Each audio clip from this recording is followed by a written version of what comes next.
கழுகக்காவோட பையன் பீம் இப்ப பறக்க கத்துக்கிட்டதால அந்த காட்டை சுத்தி பாக்குறதுக்காக வீட்டை விட்டு வெளியே வந்தான். இப்படி பறந்து வந்த இவன் மனம் போனபடி அந்த காட்டை சுத்தி சுத்தி வந்து ரொம்பவும் சந்தோஷமா பொழுத போக்குறான். இப்படி சாயங்காலம் வரைக்கும் அந்த காட்டை சுத்தி வந்த பீம் வீட்டுக்கு திரும்ப நினைக்கும் போது வீட்டுக்கு போறதுக்கான வழி மறந்து போயிடுச்சு. வீட்டுக்கு போறதுக்கான வழி தெரியாததால கண்டபடி பறந்த பீம் இப்ப சாதாரண பறவைகள் வாழற காட்டுக்குள்ள வந்துட்டான். இவன் அந்த காட்டுக்குள்ள வந்த சமயத்துல ராத்திரியும் ஆயிடுச்சு. அந்த ராத்திரியில தனியா பறந்து போக பீமுக்கு ரொம்பவும் பயமா இருந்தது. அதனால பக்கத்துல இருந்த ஒரு வீட்டை பார்த்ததும் அந்த வீட்டுக்கு போனான். இப்படி அந்த வீட்டுக்கு போன பீம் பிறகு அந்த வீட்டு கதவை தட்ட ஆரம்பிச்சான். கிளியாண்டி, நான் வீட்டுக்கு போறதுக்கான வழிய மறந்துட்டேன். இப்ப ராத்திரி ஆயிடுச்சு.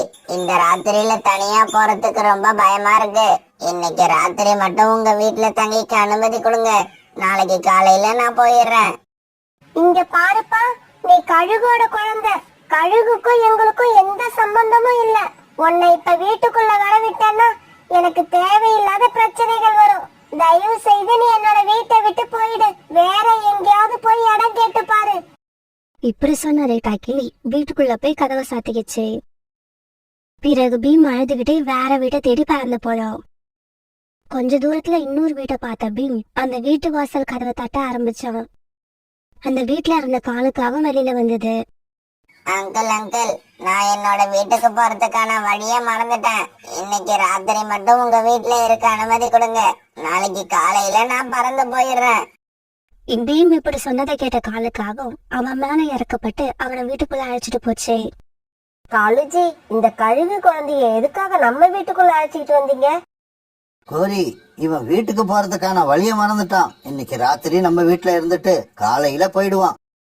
என்னது, இவனை காலையில அனுப்ப போறீங்களா? இங்க பாருங்க காலுஜி, இவன் இந்த நிமிஷமே வீட்டை விட்டு வெளியே போய் ஆகணும். ஆமா, நான் சொல்றது உங்க காதுல விழுதா இல்லையா? இப்ப நீங்க இவனை உள்ள விட்டீங்கன்னா நாளைக்கு அவங்க அம்மாவும் அப்பாவும் வந்து நம்மள தின்னுட்டு போயிடுவாங்க. நான் இன்னும் ரொம்ப வருஷம் வாழணும்னு ஆசைப்படுறேன். என்னோட கதையை சீக்கிரமா முடிக்கலாம்னு கணக்கு போடாதீங்க. ஆண்டி, உங்களுக்கு எந்த கஷ்டமும் கொடுக்க கூடாதுன்னு நான் எங்க அம்மா கிட்ட சொல்லிடுறேன். தயவு செய்து இன்னைக்கு ராத்திரி மட்டும் இங்க இருக்க எனக்கு அனுமதி கொடுங்க. ஆனா கோரிக்காகத்துக்கு கழுகு குழந்தை மேல கொஞ்சம் கூட இறக்கமே வரல. அவனை கொண்டு வந்து வீட்டு வாசல்ல விட்டுடுச்சு. இங்க பாருடா, நீ மரத்துல உட்கார்ந்து இருந்தாலும் சரி, வேற யாரு வீட்டுக்காவது போனாலும் சரி, அத பத்தி எனக்கு எந்த கவலையும் இல்ல. ஆனா தயவு செய்து இதுக்கப்புறம் என்னோட வீட்டுக்குள்ள மட்டும் வந்துடாத. இப்படி சொன்ன கோரிக்காவும் பிறகு வீட்டுக்குள்ள போய் கதவை சாத்திக்கிச்சு. இப்படி எல்லா பறவைகளும் தன்னை வீட்டுக்குள்ள விடாதுன்னு நினைச்சு பீம் ஒரு மரத்து மேல உட்கார்ந்து அழுதுகிட்டே இருந்தான். அப்ப தன்னுடைய வீட்டை விட்டு வெளியே வந்த சோனா குருவி மரத்து மேல பீம் உட்கார்ந்து அழுதுட்டு இருக்கத பாத்துருச்சு. உடனே சோனா குருவி பீம் கிட்ட பறந்து போச்சு. தம்பி, நீ யாரு? எந்த காட்டை சேர்ந்தவன்? எதுக்காக இங்க உட்கார்ந்து அழுதுட்டு இருக்க? ஆண்டி, நான் வீட்டை விட்டு வெளியே வந்து ரொம்ப நேரம் ஆகுது. வீட்டுக்கு போறதுக்கான வழிய மறந்துட்டேன்.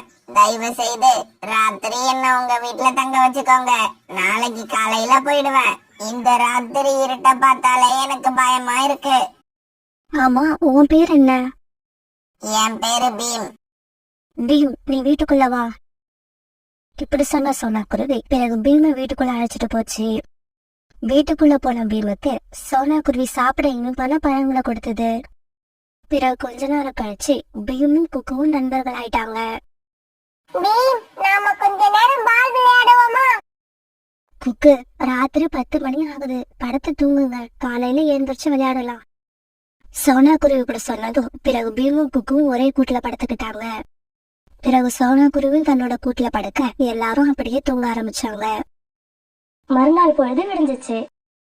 பீம், நீ வா, உன்னை கொண்டு போய் நான் உங்க அம்மா கிட்ட சேர்த்துட்டு வந்துடுறேன். ஆண்டி, நீங்க ரொம்ப நல்லவங்களா இருக்கீங்க. நான் உங்களை மறக்கவே மாட்டேன். குக்கு, நேரம் கிடைக்கிறப்ப நீ எங்க வீட்டுக்கு வரணும். கண்டிப்பா பீம், உன்னை பாக்கிறதுக்காக நான் கண்டிப்பா வருவேன். பிறகு சோனா குருவி பீமா கூப்பிட்டுக்கிட்டு அவங்களோட வீட்டை நோக்கி பறந்து போச்சு. என்னோட குழந்தை எங்க போச்சுன்னே தெரியல. நானும் எங்கெல்லாமோ தேடி பார்த்துட்டேன், எங்கேயுமே கிடைக்கல. ஏதாவது ஆந்தைகள் தான் என்னோட குழந்தைய பிடிச்சுக்கிட்டு போய் கொண்டு தின்னு இருக்கணும். குழந்தை இல்லாம எவ்வளவோ நாள் கஷ்டப்பட்டேன். கடைசியா ரொம்ப நாள் கழிச்சு பிறந்த ஒரே குழந்தையே என்னை விட்டு போயிடுச்சு. தன்னோட குழந்தைய காணாம இப்படி அந்த கழுகு அழுதுகிட்டு இருக்க சமயத்துல சோனா குருவி பீமை கூப்பிட்டுக்கிட்டு அங்க போயிடுச்சு. தன்னோட குழந்தைய உயிரோட பார்த்த கழுகு ரொம்பவும் சந்தோஷமாயிடுச்சு. பீம், நேத்து ராத்திரி பூரா நீ எங்க இருந்த? நீ வீட்டுக்கு வராததால அம்மா எவ்வளவு கஷ்டப்பட்டேன் தெரியுமா? அம்மா, இந்த காட்டை சுத்தி பார்க்க போனேன்னா வீட்டுக்கு வர்றதுக்கான வழிய மறந்துட்டேன். அந்த சமயத்துல ராத்திரியும் ஆயிடுச்சு. எனக்கு ஒரே பயமாயிடுச்சு. நிறைய பறவைகள் வீட்டுக்கு போய் ராத்திரி தங்கறதுக்கு அனுமதி கேட்டேன். எல்லாருமே மறுத்துட்டாங்க. இந்த ஆண்டி மட்டும்தான் என்கிட்ட அன்பா பேசி அவங்க வீட்டுல ராத்திரி தங்கறதுக்கு அனுமதி கொடுத்தாங்க. அம்மா, நீங்க எல்லா பறவைகளையும் கொன்னு திங்கறதால யாருமே நம்ம மேல நம்பிக்கை வைக்க மாட்டேங்கிறாங்க. பீம், என்ன பண்றது? நமக்கு வயிறு இருக்கு. நம்ம வயிற்று பசிய போக்குறதுக்காக பறவைகளை வேட்டையாட வேண்டி இருக்கு. சில சமயம் தானியங்களை சாப்பிடுறோம், சில சமயம் மாமிசத்தை சாப்பிடுறோம். எப்படியோ நம்ம வயிறு நிறைஞ்சாதான் நம்மளால உயிரோட இருக்க முடியும். கழுகக்கா, அப்ப நான் இப்பவே கிளம்புறேன். உங்களுக்கு பசி எடுத்தா நீங்க இப்ப என்ன கூட கொண்டு தின்னுடுவீங்க. குருவி, நான் அந்த அளவு மோசமானவ கிடையாது. என்னோட குழந்தை உயிரை காப்பாத்திருக்க. உன்னை நான் தெய்வமா பாக்குறேன். உனக்கு எப்பயாவது என்னோட உதவி தேவைப்பட்டா சொல்லு, கண்டிப்பா உனக்கு உதவி செய்வேன். பிறகு சோனா குருவி அங்கிருந்து கிளம்பி தன்னோட வீட்டுக்கு பறந்து போச்சு. இப்படியே சில நாட்கள் நகர்ந்துச்சு. ஒரு நாள் அந்த காட்டுல பலமான காப்பும் மழையும் பெய்ய ஆரம்பிச்சது. அந்த சமயத்துல உணவு தேட போன காலுக்காக ஒரு மரத்தோட கிளையில உட்கார்ந்து இருந்தாங்க. கோரி, மழை அதிகமா பெய்யுது, வா நாம வீட்டுக்கு திரும்பி போயிடுவோம். என்னது, வீட்டுக்கு திரும்பி போறதா? எனக்கு ரொம்ப பசிக்குது. உணவு கிடைக்கிற வரைக்கும் நான் வீட்டுக்கு திரும்பி வரவே மாட்டேன். கோரி, உனக்கு ஒரு விஷயம் தெரியுமா? இந்த பக்கம் கழுகுகள் வாழ்ந்துகிட்டு இருக்க புகை ஒண்ணு இருக்கு. கழுகுங்கிற பெயரை கேட்டதும் கோரிகாவத்தோட மனசுல பயம் வந்துருச்சு. கழுஜி, சாப்பாடு என்ன சாப்பாடு? நாளைக்கு கூட சாப்பிட்டுக்கலாம். ஆனா உயிர் போயிடுச்சுன்னா திரும்பி வராது. வாங்க நம்ம வீட்டுக்கே திரும்பி போயிடுவோம். காகங்கள் இப்படி பேசிக்கிட்டு இருக்கப்ப ஒரு வயதான கழுகு அந்த கிடையில வந்து உட்கார்ந்தது. மழையில ரொம்ப தூரம் உணவு தேடி அழைக்கிறது நினைச்சேன். நல்ல வேலை, எனக்கு இங்க உணவு கிடைச்சிடுச்சு. கழுக பார்த்த உடனே காலுக்காகம் மின்னன் வேகத்துல அந்த இடத்த விட்டு பறந்து போயிடுச்சு. பிறகு அந்த கழுகு கோரிய தன்னோட கால்களால தூக்கிக்கிட்டு தன்னுடைய வீட்டை நோக்கி பறந்து போச்சு. கழுகு கிட்ட இருந்து தப்பிச்சு போன காலுக்காகவும் ரீட்டா கிளியோட வீட்டுக்கு போச்சு. ரீட்டா, கதவை தர. ஒரு கழுகு ஒண்ணு என் மனைவி கோரிய தூக்கிக்கிட்டு போயிடுச்சு. கோரிய காப்பாத்துறதுக்கு நீ எனக்கு உதவி பண்ணு. காலு, உனக்கு தெரியாத விஷயம் இல்ல. நாம எல்லாரும் சேர்ந்தாலும் அந்த கழுகு ஒன்னும் பண்ண முடியாது. அதுவும் இல்லாம இந்நேரம் கழுகு கோரிய கொன்னு தின்னுருக்கும்.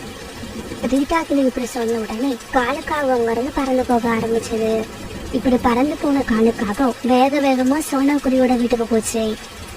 சோனா, சோனா, சீக்கிரமா வந்து கதவை தர. காலண்ணா, என்ன விஷயம்? ஏன் இப்படி அழுதுகிட்டு இருக்கீங்க? சோனா, என் மனைவி கோரிய ஒரு வயதான கழுகு தூக்கிக்கிட்டு போயிடுச்சு. சீக்கிரமா போனாதான் அவளை காப்பாத்தலாம்.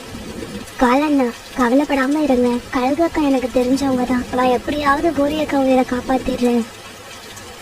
பிறகு சோனா குருவியும் காலுக்காகவும் கழுவோட வீட்டை நோக்கி பறந்து போனாங்க. இந்த சமயத்துல மழையும் நின்று போயிடுச்சு. அதனால சோனா குருவியும் காலுக்காகவும் சீக்கிரமாவே கழுவோட வீட்டுக்கு பறந்து போனாங்க.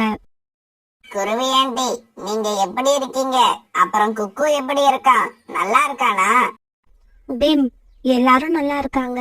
கழுகக்கா, ஒரு முக்கியமான விஷயம்.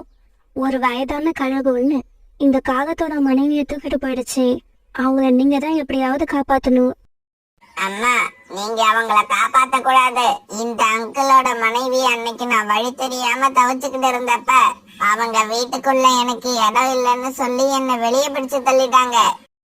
தம்பி, அன்னைக்கு உன்னை வீட்டுக்குள்ள நான் அழைச்சுக்கிட்டு போனானா இல்லையா? தயவு செய்து எனக்காக என்னோட மனைவி உயிரை காப்பாத்து.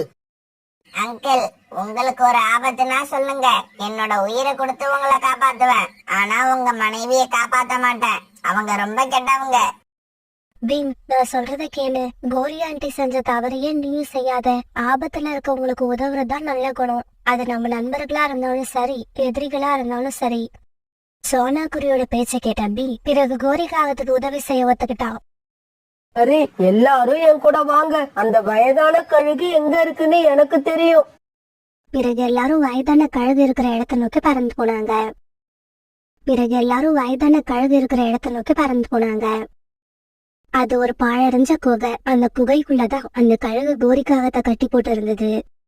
அந்த கழுகு கோரிய சமைச்சு சாப்பிடறதுக்காக எல்லா ஏற்பாட்டையும் செஞ்சுக்கிட்டு இருக்கப்ப இவங்க எல்லாரும் அங்க போய் சேர்ந்துட்டாங்க. பிறகு அந்த வயதான கழுகை பார்த்து கழுகக்கா கோரிக்காகத்தை விடுதலை பட சொல்லுச்சு. ஆனா அதுக்கு அந்த வயதான கழுகு ஒத்துக்கல. இதனால 2 கழுகுகள் இடையில இப்ப பயங்கரமா சண்டை நடக்க ஆரம்பிச்சது. பிறகு ஒரு வழியா அந்த வயதான கழுகக்கா சண்டை போட்டு சாகடிச்சிடுச்சு. பிறகு கோரிக்காகத்தை கட்டியிருந்த கைத்தை காலுக்காக அவித்து விட்டது. கோரி, ஆபத்துல இருக்க யாருக்காவது நாம உதவி பண்ணாதான் நாம ஆபத்துல இருக்கும்போது மத்தவங்க நமக்கு உதவி பண்ணுவாங்க. இதை இப்பவாவது புரிஞ்சுக்க. கழுகக்கா, என்னோட உயிரை காப்பாத்துன உங்களுக்கு ரொம்ப நன்றி. கோரியக்கா, கழுகக்காவோட பையன் பீம் உங்க மேல ரொம்பவும் கோபமா இருக்கான். முதல்ல அவன் கிட்ட சாரி கேளுங்க. பீம், என்ன மன்னிச்சிடுடா.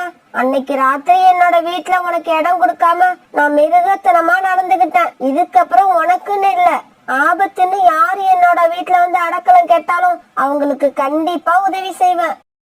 பிறகு கழுகக்கா எல்லாரையும் வீட்டுக்குள்ள அழைச்சிட்டு போய் அது வச்சிருந்த இனிப்பான பழங்களை எடுத்து எல்லாருக்கும் சாப்பிட கொடுத்துச்சு. பிறகு கொஞ்ச நேரம் கழிச்சு சோனா குருவி, காலுக்காகவும் கோரிக்காகவும் இவங்க 3 பேரும் சந்தோஷமா அவங்களோட காட்டுக்கு திரும்பி வந்தாங்க.